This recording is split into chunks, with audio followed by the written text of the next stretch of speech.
Mr. Masuro Emoto. Mr. Emoto became terribly interested in the molecular structure of water and what affects it. Now, water is the most receptive of the four elements.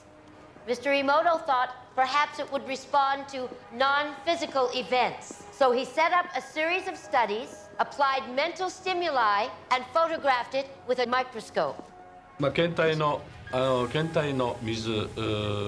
one sample of water, we drop about 0.5 cc's onto each 50 petri dishes.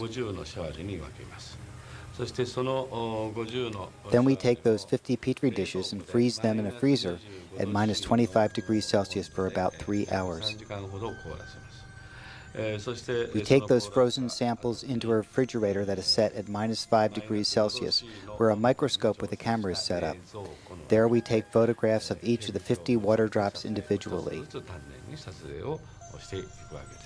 We first take photographs of water that we did not put any information in. Then we take the water with information and do the same procedure just described.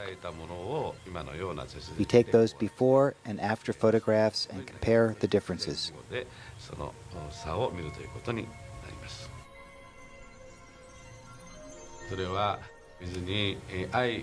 When we projected the feeling of love and thanks to water, it made the most beautiful crystal. At times like this, I think water is at peace.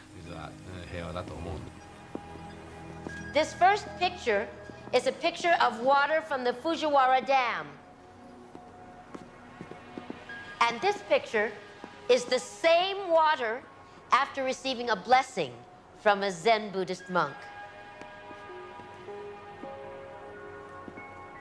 Now, in this next series of pictures, Mr. Emoto printed out words, taped them to bottles of distilled water, and left them out overnight.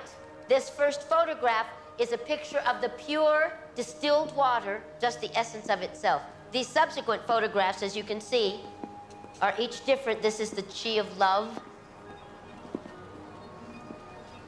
And we move along here to thank you.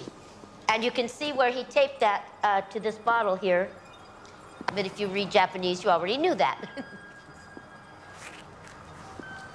Now, Mr. Emoto speaks of the thought or intent being the driving force in all of this. The science of how that actually affects the molecules is unknown, except to the water molecules, of course.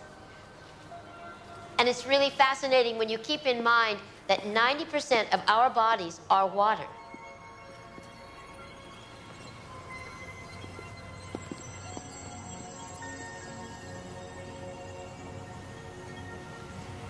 Makes you wonder, doesn't it?